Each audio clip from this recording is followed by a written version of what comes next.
Cricket ലോകം ആവേശത്തിലാണ്. T20 world കപ്പിന്റെ ഫൈനലിന് മണിക്കൂറുകൾ മാത്രം ബാക്കി. ഇപ്പോൾ എന്നോടൊപ്പം ചേരുന്നത് പ്രമുഖ ക്രിക്കറ്റ് പരിശീലകൻ ബിജു ജോർജ് ആണ്. എത്രത്തോളം സാധ്യതയാണ് ഇന്ത്യക്ക് ഈ ഘട്ടത്തിൽ? കാരണം അത്ര അനായാസമായി കയറി വന്നതല്ല, ഒരുപാട് സ്ട്രഗിൾ ചെയ്ത് ലാസ്റ്റ് മാച്ച് പോലും വളരെ ഫൈറ്റ് ചെയ്ത് വന്ന ഒരു ടൂർണമെന്റ് ആണ്. എത്രത്തോളം സാധ്യതയുണ്ട് ഇന്ത്യക്ക്? ഒരു വലിയ ടൂർണമെന്റിൽ വരുമ്പോഴത്തേക്ക് ഒരു ടീമും തുടർച്ചയായിട്ട് ജയിച്ചു വരില്ല. ഇന്ത്യ സൗത്ത് ആഫ്രിക്കയായിട്ട് തോറ്റത് ഒരു വേക്കപ്പ് കോളായിരുന്നു. അതിനുശേഷം ഇന്ത്യയുടെ കളിയിൽ തന്നെ കളിയും കമ്മിറ്റ്മെന്റും അവരുടെ പ്ലാനിങ്ങിന്റെ ലെവലിലൊക്കെ വളരെ വ്യത്യാസം വന്നു. എന്റെ മനസ്സിൽ വെച്ച് 95% ഇന്ത്യ ജയിക്കും തന്നെയാണെന്ന് പ്രതീക്ഷ. നരേന്ദ്രമോദി സ്റ്റേഡിയത്തിന്റെ ഒരു പ്രത്യേകത, ഇന്ത്യ ഒരു 10 മാച്ചിൽ 7 മാച്ച് ജയിച്ചു റെക്കോർഡ് അവിടെ ഉണ്ട്. പക്ഷേ അവിടെ അപ്പോഴൊരു വേൾഡ് കപ്പ് ഫൈനൽ തോറ്റ ഒരു ഗ്രൗണ്ടാണ്. അതായത് ഒരു ഹോണ്ട് ചെയ്യൂ ടീമിനെ?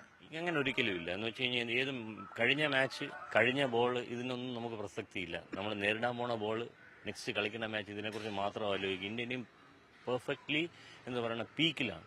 തീർച്ചയായിട്ടും ജയിക്കും. ഈ ടീം കോമ്പോസിഷൻ എങ്ങനെയാണ് ശരിക്കും? ഒരു 6th ബൗളറുടെ ഒരു കുറവുണ്ടെന്ന് തോന്നുന്നുണ്ട്. അങ്ങനെ ഒരു എന്റെ ഒരു കാൽക്കുലേഷൻ വെച്ചാണ് ഇന്ന് കുൽദീപ് കളിക്കണം എന്നാണ് എന്റെ അഭിപ്രായം വരുന്നത്. എന്ന് വെച്ച് കഴിഞ്ഞാൽ ന്യൂസിലാൻഡേഴ്സ് ചൈനമൻ ബോളേഴ്സിന് ട്രഡീഷണലി അത്ര നല്ലപോലെ കളിക്കുന്നവരല്ല. അതുകൊണ്ട് കുൽദീപ് കളിക്കണമെന്നാണ് എന്റെ പ്രതീക്ഷ. വരുൺ ചക്രവർത്തിക്ക് പകരമാണോ? വരുൺ ചക്രവർത്തിയും കുൽദീപ് രണ്ടുപേരും കളിക്കണം. 2 സ്പിന്നേഴ്സ് കളിക്കണം. ഒരു ബാറ്റർ മാറേണ്ടി വരും, ഓൾറൗണ്ടർ മാറേണ്ടി വരും. ശിവൻ ദുബെ നല്ല ഫോമിൽ കളിക്കുന്ന ഒരു പ്ലെയറാണ്. ശിവൻ ദുബെ അത് മാനേജ്മെന്റിന്റെ തലവേദനയാണ്. പക്ഷെ ഒരു ബാറ്റർ മാറിയാലും എന്ന് വെച്ച് കഴിഞ്ഞാൽ ഇന്ത്യയുടെ ഇപ്പൊ സഞ്ജു നല്ലപോലെ ബാറ്റ് ചെയ്യുന്നു. അഭിഷേക് ശർമ്മ ഇത് due for a big score. 100% ഇന്നത്തെ മാച്ച് അടിക്കുമെന്ന് വിശ്വസിക്കുന്നു. ഒരു ബാറ്റർ മാറിയാലും ഒരു ബോളർ റെസ്റ്റ് വരുന്നത് നല്ലത് തന്നെയാണ്. ഈ 6 ബോളറുടെ ഒരു കുറവ് കൃത്യമായിട്ട് കഴിഞ്ഞ മാച്ചിലൊക്കെ ഉണ്ടായിരുന്നു. അവസാനം 30 റണ്ണൊക്കെ ഉള്ളതുകൊണ്ടായിരിക്കും ഒരുപക്ഷെ ദുബെ ബോൾ ചെയ്യാൻ പോലും സുരൂപ തയ്യാറായത്. ഇന്ന് ഈ ന്യൂസിലാൻഡ് പോലത്തെ ഒരു ടീം എന്ന് പറയുമ്പോൾ തീർച്ചയായിട്ടും മീഡിയം ബേസ് ബോളേഴ്സിനെ കളിച്ച് വളരെ പരിചയമുള്ളവരായിരിക്കും. അതേസമയം മിസ്റ്ററി സ്പിന്നേഴ്സ്, ചൈനമൻ ബോളേഴ്സ്, തീർച്ചയായിട്ടും അവർക്കൊരു പ്രതികൂലമായിട്ടുള്ള ബോളിംഗ് ആയിരിക്കും. അതുകൊണ്ട് ഒരു ഇതാരും കളിക്കണം തന്നെയാണ് വിശ്വസിക്കുന്നത്. സൂര്യകുമാരുടെ രീതിക്ക് നോക്കുമ്പോൾ ഈ ടീം ഘടന മാറ്റാൻ തയ്യാറാകുമോ? ഒരു വിന്നിംഗ് കോമ്പിനേഷൻ അങ്ങനെ കണ്ടിന്യൂ ചെയ്യാൻ നോക്കില്ല? ഗൗതം ഗംഭീറിനെ പോലുള്ള കോച്ചുള്ളിടത്തോളം കാലം എപ്പോഴും റാഡിക്കലായിട്ട് തിങ്ക് ചെയ്യുന്ന കോച്ചാണ്. എന്റെ വിശ്വാസം അനുസരിച്ച് മാറ്റം വരുമെന്ന്. New Zealand openers south Africa match കളിച്ച് അസാധ്യമായ പ്രകടനമാണ്. അവരെ ശരിക്കും പേടിക്കണ്ടേ?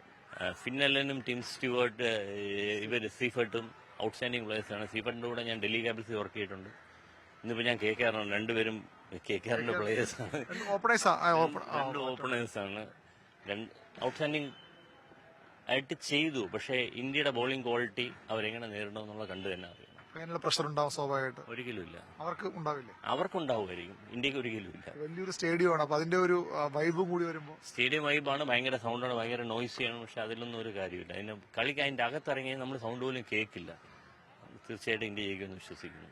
സഞ്ജു സാംസനെ പറ്റി പറയാതെ പോകാൻ കഴിയില്ല. അതുകൊണ്ടാണ് സഞ്ജു ഈ ന്യൂസിലൻഡ് ടൂറിൽ അവസാന മാച്ച് ഇവിടുന്ന് പോകുമ്പോൾ തീർത്തും നിരാശനായി അടുത്ത ആരാധകർ പോലും തള്ളിപ്പറയുന്ന അവസ്ഥയിലായിരുന്നു. സഞ്ജുവിന് തിരിച്ചു വരും എങ്ങനെ? നാളെ എങ്ങനെ സഞ്ജുവിനെ പ്രതീക്ഷിക്കുന്നു? ഒന്ന് ക്രൂശിക്കപ്പെട്ട് കഴിഞ്ഞാൽ തീർച്ചയായിട്ടും ഉയർത്തെഴുന്നേൽപ്പ് ഉണ്ടാവും. അപ്പൊ സഞ്ജു തീർച്ചയായിട്ടും ഈ വരുന്ന ഫോമിൽ അതേപോലെ ബാറ്റ് ചെയ്ത് കഴിഞ്ഞാൽ തീർച്ചയായിട്ടും സ്കോർ ചെയ്യുമെന്നാണ് വിശ്വസിക്കുന്നത്. ഇന്ത്യക്ക് തന്നെയാണ് സാധ്യത. 95% ഇന്ത്യക്ക് തന്നെയാണ് സാധ്യത. ബിജു ജോർജ് നമ്മോട് സംസാരിച്ചത്. അദ്ദേഹം ഇന്ത്യൻ വനിതാ ടീമിന്റെ ഫീൽഡിംഗ് പരിശീലകനായിരുന്നു.